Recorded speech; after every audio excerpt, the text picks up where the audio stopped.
नमस्कार, yes data news में आपका स्वागत है और मैं आपसे मुखातिब हूँ समीर अब्बास। 1000 बर्फ गिरे लाख आंधियां आए, 1000 बर्फ गिरे लाख आंधियां आए, वो फूल खिलके रहेंगे जो खिलने वाले हैं। और फूल हमेशा खिलता रहे चाहे कितनी आंधी आ जाए। अगर किसी के अंदर हौसला होता है, हिम्मत होती है और कुछ कर गुजरने का जज्बा होता है तो वो एक फूल बन के पूरी ज़बान पर छा जाता है। एक ऐसे ही शख्सियत हमारे साथ मौजूद हैं, वसीम, जो अपने हुनर से एक फूल की तरह पूरे ज़माने पर छाए हुए हैं। मैं इनसे मुखातिब भी होऊंगा, इनसे बातें भी करूंगा।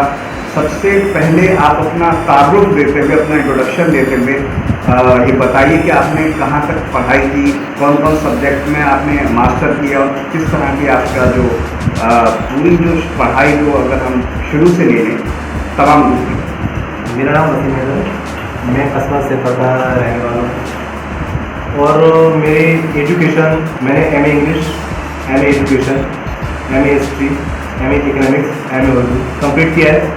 एलएलबी और आईटीआई कंप्यूटर में डिप्लोमा किया है। तो आपने देखा कि इन्होंने बताया कि इन्होंने करीब 5 सब्जेक्ट ले लें, उसमें मास्टर हासिल किया, इसके अलावा आईटीआई यानी इंजीनियर का भी डिप्लोमा लिया।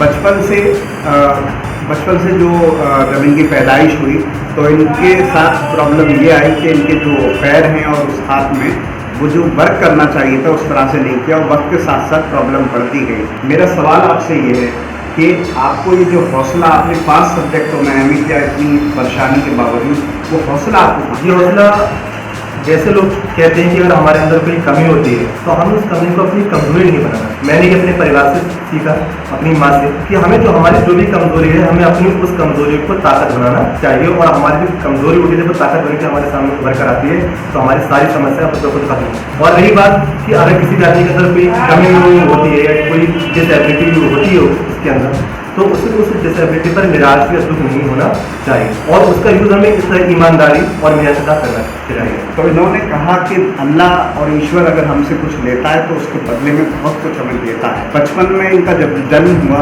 तो इनके पैर में जो दिव्यांग है, हाथ से और पैर से दोनों है और ये बाकायदा लिखते हैं। मैं थोड़ा सा चाहूँगा आप कुछ लिख के दिखाएँ, इससे कॉपी पर कुछ दिखाएँ किस तरह से आप लिखते हैं और जो है आप थोड़ा सा देखें। उसके बाद हम और आगे को बात का सिलसिला आगे बढ़ाएंगे। आप इस पे कॉपी पे कुछ 12 ये इंसान के अंदर अगर कुछ कर गुजरने का जज्बा हो, हौसला हो, सब कुछ भी कर सकता है। मेरा सवाल आपसे ये है कि आप अपने परिवार के बारे में बताएं।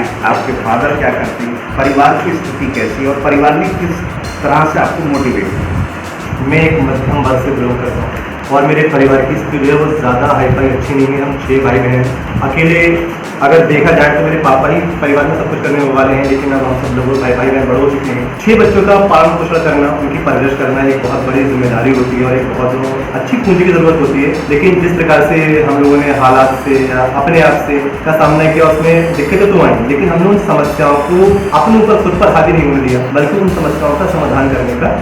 हम 4 भाई बहन हैं, 2 बहनें हैं और हम 2 भाई बहन पढ़े लिखे हैं। जिससे मेरी छोटी सिस्टर एमफिल कंप्लीट करने के बाद PhD कर रही है, बड़ी सिस्टर डबल MA कर चुकी है और बाकी जो भाई हैं एक HM कर रहा है। और मैंने जो लैंड मेरा पूरे एक लैंड में लग चुका हूँ, मेरी टीचिंग लाइन है और मैं अब इसी लाइन में गवर्नमेंट में आकर और समाज की सेवा करना चाहता हूँ। बहुत बहुत शुक्रिया, आपने हमें कीमती टाइम दिया। मैं थोड़ा सा चाहता हूँ इस पूरे जो एक कमरा है इसको ये चलाते हैं, कोचिंग पढ़ाते हैं बच्चों को, उसको दिखाया जाए, पूरे को दिखाया जाए पीछे से आगे तक। हमारे आसपास अगर इस तरह की मिसाल मौजूद होती है तो यकीनन बहुत खुशी होती है। और ईश्वर अगर किसी इंसान से कुछ लेता है तो उसके बदले में बहुत कुछ देता है। इंसान जिस्मानी कमजोरी से भले ही कमजोर नजर आए, लेकिन अपने हौसले और अपनी हिम्मत से बहुत कुछ हासिल करता है। 12 इन तमाम बातों के साथ मैं समीर अब्बास, कैमरामैन सरदार हुसैन के साथ